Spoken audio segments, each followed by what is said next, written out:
Welcome to Reformed Thinking, a deep dive into a fascinating historical text on civil obedience. I am really looking forward to jumping into this one. So, imagine, if you will, looking at an architectural blueprint. The lines are solid black. Right. The measurements are absolute.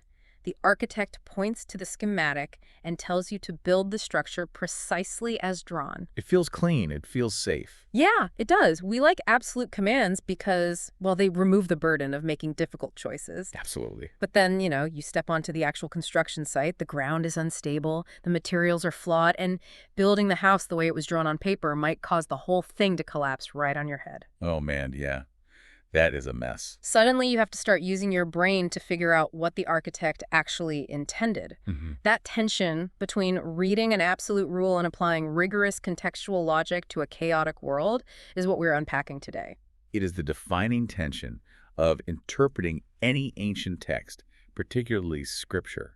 When you are handed a biblical command regarding how to interact with human authority, the surface reading often feels binary. Like you obey or you rebel. Precisely.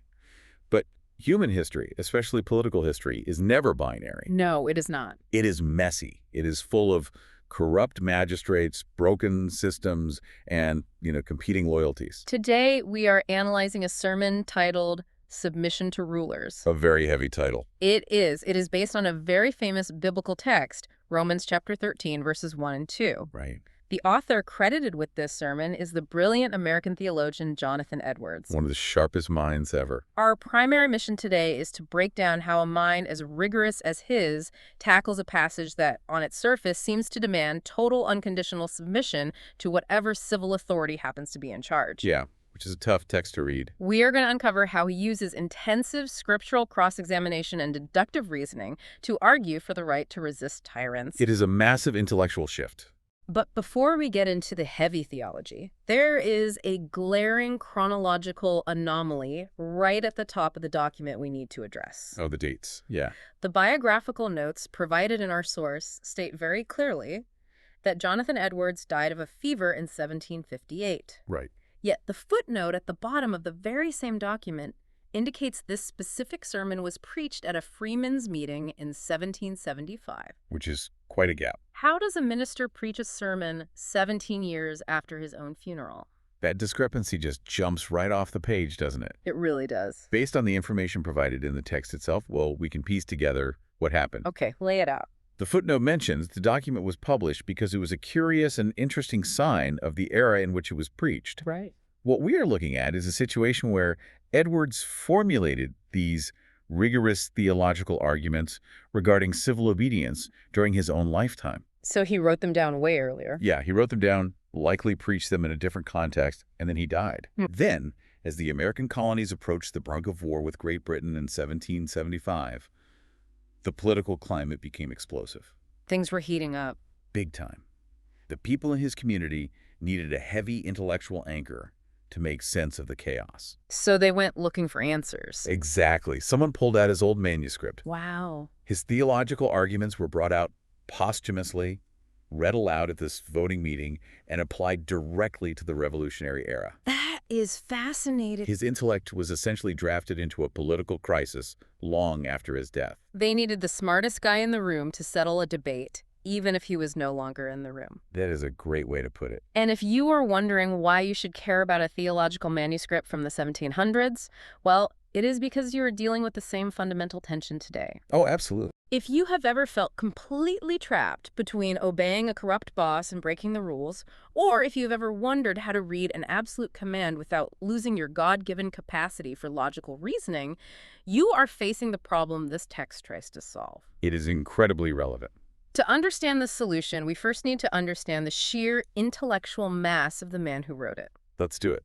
Let's break down the early life of Jonathan Edwards. The source points out he started studying Latin at age 6. Age 6. Just think about that. He was tutored by his father, who was a congregational minister for over 60 years, along with his 4 older sisters. A very academic household. Very much so. Before he even entered Yale College at the age of 12, he already knew Latin, Greek, and Hebrew fluently. Gosh. He graduated with highest honors before he turned 17. I try to picture what a childhood like that actually looks like. It is a staggering academic trajectory. It is wild. We are talking about a brain being wired for rigorous structural analysis from the moment he could speak.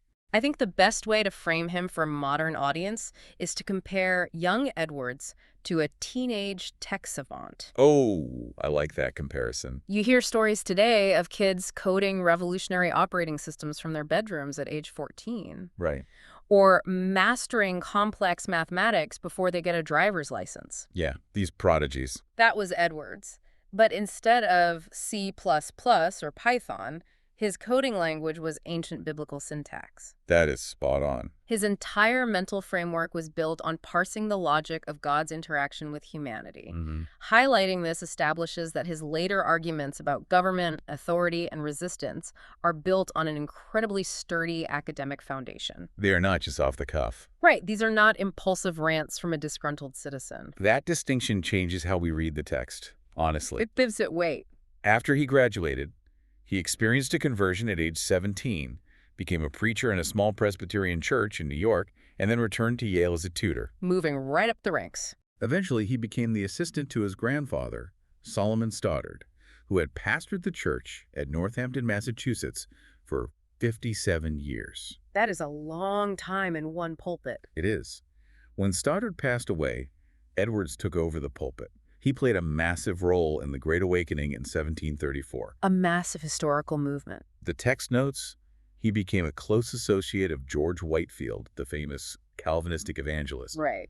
Edwards was delivering sermons with such tight, heavy Calvinistic theology that they led to massive waves of conversions. He was highly influential. He wrote immense theological treatises like Sinners in the Hands of an Angry God and a treatise concerning religious affections. But his time in Northampton did not have a happy ending. No, it did not. This is the moment where his character is truly tested, and it proves why we can trust his reading of a difficult biblical text. The communion issue. Yes, the source details a massive conflict that arose in his church. It was a huge deal. The dispute centered entirely on the requirements for admission to church membership and taking the Lord's Supper. Right, who gets to participate? Edwards opposed the practice his grandfather had established. Which is hard to do, opposing your own family's legacy. Extremely hard. Stoddard had allowed people who were outwardly moral but unconverted to take communion. Edwards looked at Scripture, parsed the text, and concluded this practice was wrong. He just could not abide by it. He held to his scriptural principles so tightly that he was dismissed. He was fired in June of 1750 after 23 years of pastoral service in that very church. The consequences of that dismissal were severe. It was devastating. He was left with no congregation and no income to provide for a very large family. Just abruptly cut off. Yeah, he had to live on gifts from friends until he finally secured a call to pastor a small congregational church in the frontier town of Stockbridge, Massachusetts. Way out in the wilderness. Out there, he preached to the Housatonic Indians through an interpreter. We need to linger on that for a second because it sets the stage for everything we will discuss about Romans 13. It really is the key to his character. Here is a man willing to lose his entire livelihood. He subjected his large family to poverty and a reliance on charity, all over a theological principle regarding the administration of communion. A guy like that does not take biblical interpretation lightly. Not at all. He does not cut corners. No.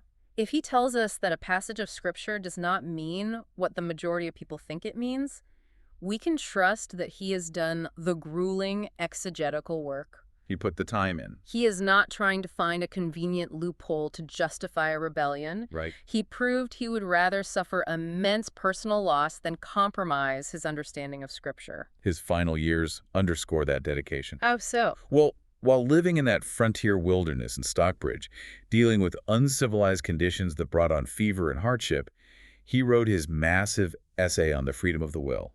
Even in the woods, his brain is just firing on all cylinders. Eventually, the academic world recognized his brilliance again, and he was elected president of Princeton College in 1757. A huge comeback. But tragically, just months later, he was inoculated for smallpox and died from the resulting fever in March 1758. Oh, that is awful. The source notes the sheer tragedy of that period. His father, his son-in-law, and his wife all died within a span of roughly a year around him. Just a cascading series of losses. It is a sobering, abrupt end for the sharpest philosophical and theological mind in colonial America. So with his intellectual weight established, let's look at the core dispute of this document. Yes, let's get into the text. It centers entirely on Romans chapter 13, verses 1 and 2. The famous passage. I will read the text as Edwards quotes it. Let every soul be subject unto the higher powers, for there is no power but of God. The powers that be are ordained of God. Whosoever therefore resisteth the power, resisteth the ordinance of God. That sounds pretty absolute. Now, we need to clarify that the word power in this specific King James translation refers to civil authority or magistrates. Right, government officials. Edwards starts by detailing the opposing interpretation of this text. He gives them a fair hearing. He characterizes the opposing view as the belief that these words are a plain precept requiring passive obedience and non-resistance to rulers in all cases whatsoever. I want to unpack the implications of that opposing view, because Edwards meticulously outlines how staggering it really is. It is an extreme position. The opponents of his view argue that even if rulers act with complete, unrestrained tyranny, the public must submit. Just take it. Yeah. Even if they break through all established laws, overturn the foundations of the Constitution, tear away every single civil and religious right, plunder estates, and sport with the very lives of the citizens. The public must patiently endure it. Exactly. The citizens cannot resist in the slightest degree. That is heavy. The logic behind this absolute submission view is strictly historical. Tell me about the history. The opponents argue that the apostles wrote these words during the reign of the Roman emperors. Right. Those emperors were historically documented as some of the most unjust and tyrannical rulers who ever lived. Guys like Nero. Exactly. Therefore, the opponents reason, if Christians were obliged to submit to Nero and not resist, then Christians must be obliged to submit to any ruler in any circumstance forever. Edwards completely rejects that view. Absolutely. But what is fascinating is that he also rejects a moderate opposing view. Oh, right, the middle ground. He mentions some people who try to soften the text by arguing that Romans 13 only applies to good rulers, and that the Apostle Paul was only talking about magistrates who rule justly. Edwards does not buy that either. Edwards says he does not think that is the true sense of the text either. He is not willing to just wave away the difficult parts of the scripture. He's too rigorous for that. Instead, he presents his initial counterstance. The text establishes the general duty of obedience to civil magistrates without reference to particular rulers, and without defining the specific bounds or limits of that obedience. It is a general rule. I have to push back here, though. Sure. If the biblical text uses absolute language, saying, whosoever resisteth the ordinance of God, isn't Edwards putting words in the apostle's mouth by claiming it as just a general duty rather than an absolute rule? I had the exact same reaction when reviewing his argument. It feels like a stretch, right? It sounds like a dodge, honestly. But Edwards anticipates that objection and sets out to dismantle it using the broader principles of hermeneutics. The science of interpreting texts. Right. He argues we must understand this passage in the exact same manner as we would any other passage in the Bible that is expressed in general and absolute terms. So he compares it to other texts. He uses a comparative method. He looks at other absolute statements from Christ and the apostles, places them right next to Romans 13, and applies rigorous logical pressure to see if they hold up to literal, unlimited interpretation. This comparative method is the absolute genius of the sermon. He really is. The first example he brings up is the famous turn the other cheek command from Matthew chapter 5. We all know that one. Christ says, resist not evil, but whosoever shall smite thee on thy right cheek, turn to him the other also. Christ also says, if a man sues you for your coat, let him have your cloak, and if he compels you to go a mile, go with him twain. Very demanding instructions. Edwards points out that these words are explicit. They are absolute terms forbidding all resistance to any private person who injures or abuses you. Right. Structurally, it is the exact same absolute phrasing as the apostle forbidding resistance to civil authorities in Romans 13. And this is where Edwards asks the logical question that breaks the opposing argument wide open. What does he ask? Who has ever understood the words of Matthew 5 in their most literal, extensive sense? Nobody. He points out that no rational Christian believes it is their biblical duty to let a ruffian beat and mangle them as much as he pleases without defending themselves. Of course not. No one believes Christ intended to forbid us from protecting our property from thieves, or that we must become the dupes of any villain who demands our garments. It goes against basic self-preservation. Edwards even brings up the Quakers to test this. Oh, that is an interesting test case. The Quakers were famous for their doctrine of abstaining from all violence. Right? But Edwards questions whether there is a single soul among them who, if violently struck on one cheek by a malicious attacker, would truly turn the other cheek to patiently receive a second literal blow, Just standing there waiting to get hit again. believing they were duty-bound by God to do so. He proves that the Matthew 5 passage is universally understood as a general rule of patience and gentleness. It is about attitude. It teaches us not to be quick to retaliate. It is not a total ban on self-defense. Exactly. Then he moves to another absolute command, Colossians 3:22, which says, "Servants, obey in all things your masters." Another absolute. He focuses on the words "in all things." You cannot get more comprehensive or universal than that. No, you cannot. Yet Edwards argues no man takes this in its most extensive sense. We know from other parts of Scripture that we must obey God rather than man, so a servant cannot obey a command to sin. Edwards uses a brilliant hypothetical scenario to test the boundaries of that absolute statement about servants. I love this part. He addresses his audience directly and says, suppose you were taken captive by neighboring savages and held in a state of servitude. A terrifying scenario for folks back then. Very real fear. By resisting your captors, you might regain your liberty and return to your family. Right. Would you feel yourself conscientiously bound by the precept in Colossians to continue obeying your captor in all things and pass up the opportunity to escape? He answers with a resounding no. You would never feel biblically bound to remain a captive when freedom was available. The mechanics of that analogy are flawless. They really are. If you are kidnapped and held hostage, you do not sit in the basement reciting Colossians thinking you are committing a sin by breaking the lock on the door and running away. No, you get out. It highlights how effectively Edwards uses extreme hypotheticals to show the absolute limits of absolute statements. He is testing the stress points. He is showing that common sense and the broader context of Scripture dictate that in all things has logical boundaries. His third example cements the methodology. What is the third one? He examines Matthew 5:34 and James 5:12, where Scripture commands, swear not at all.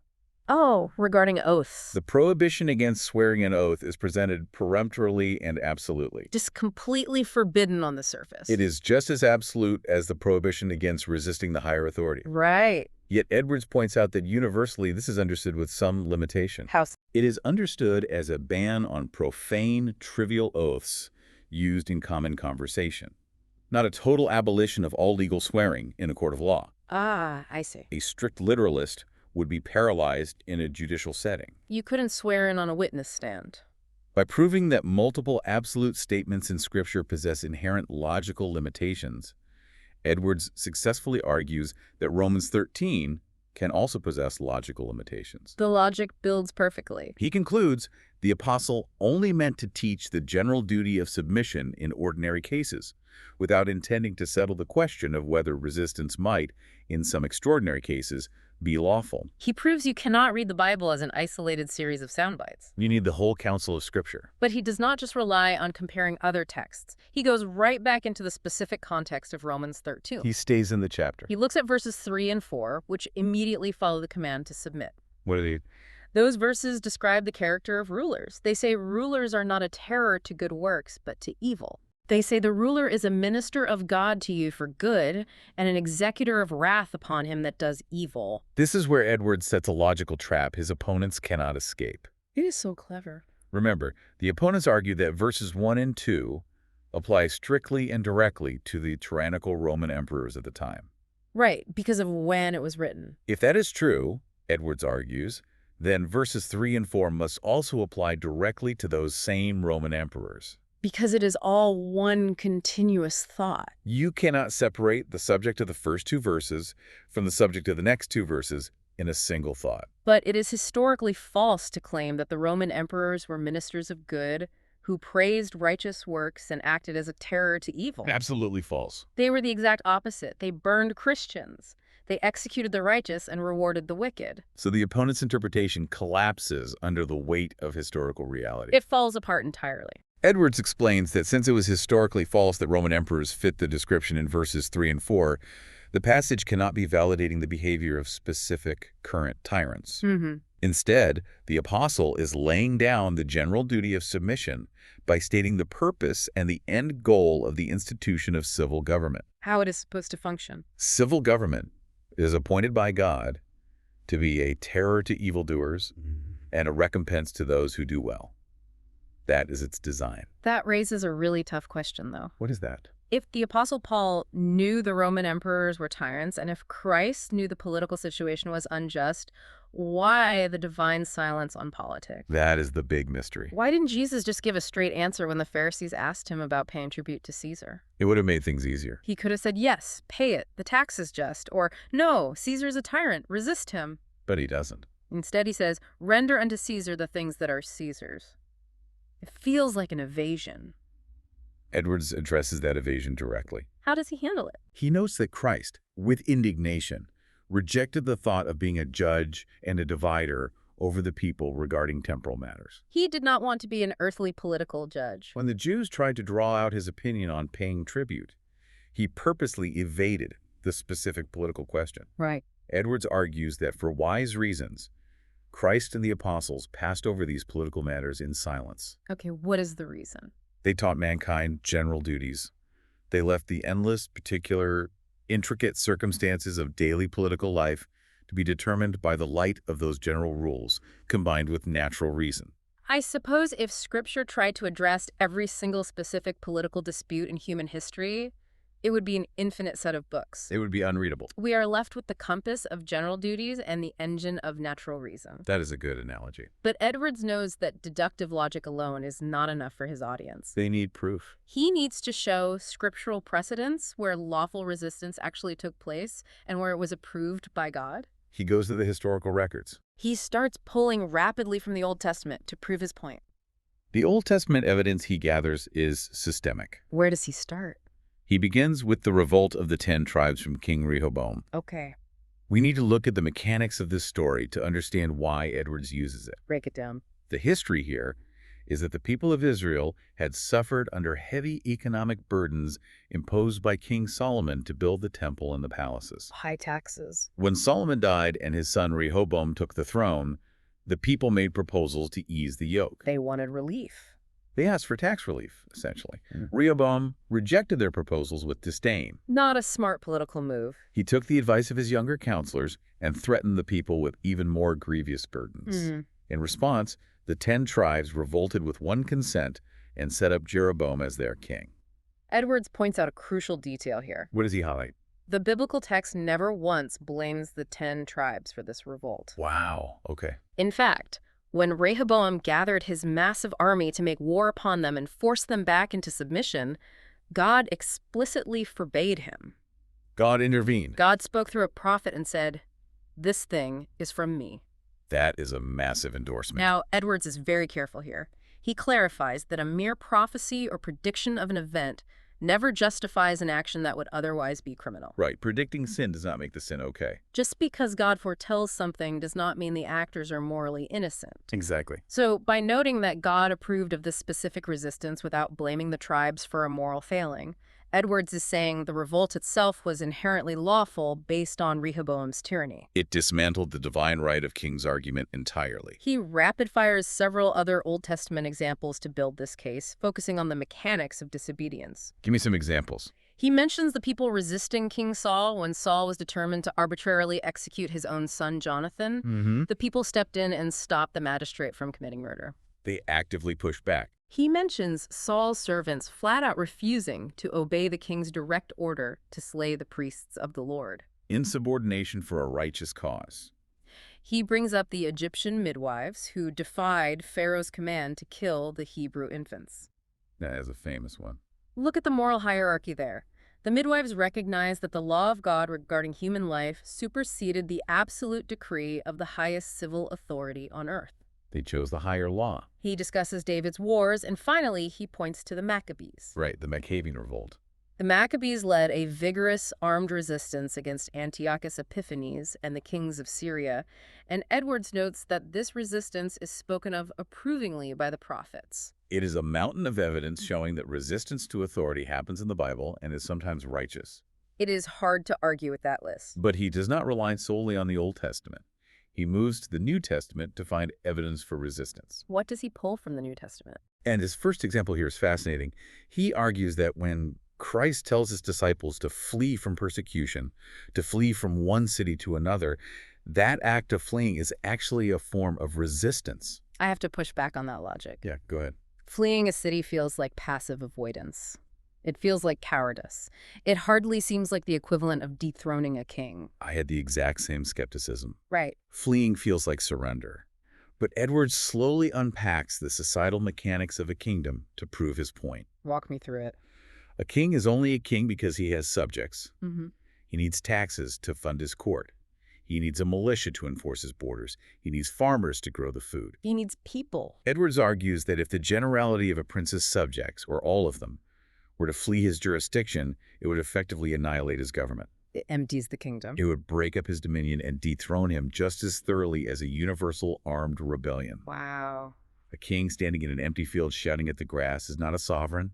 He is just a man. That is a vivid image. Therefore, the command to flee is a command to actively dismantle the practical authority of a tyrannical ruler by removing his entire power base. That completely flips the perspective. It does. You are unmaking the ruler by withdrawing your presence. Precisely. And speaking of unmaking rulers, Edwards brings up a very specific translation from the Apostle Peter. Oh, this is the Greek text part.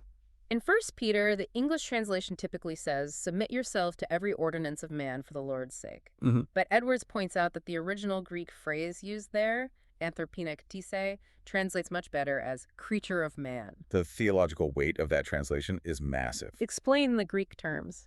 Ktise relates to creation, making, or building. Okay. Anthropina refers to human beings. So a civil ruler is a human creation. Made by people. If civil rulers are declared by the apostle to be creatures of men, meaning they are instituted, structured, and upheld by human society, then men have the inherent right to unmake and annihilate them if they fail to rule according to the will of God and the good of the subject. That is a radical shift in authority. Compare this to the divine right of kings. If God drops a king from the sky, you cannot touch him. Right. But if humans build an office, define his parameters, and put a man in it, they retain the authority to take him out if he breaks the contract. And with that, Edwards finishes his theological He argument. closes the loop. He states that the doctrines of passive obedience and non-resistance are simply not doctrines of the Bible. He is definitive about He it. concludes that rulers are bound to rule in the fear of God and for the good of the people. Mm-hmm.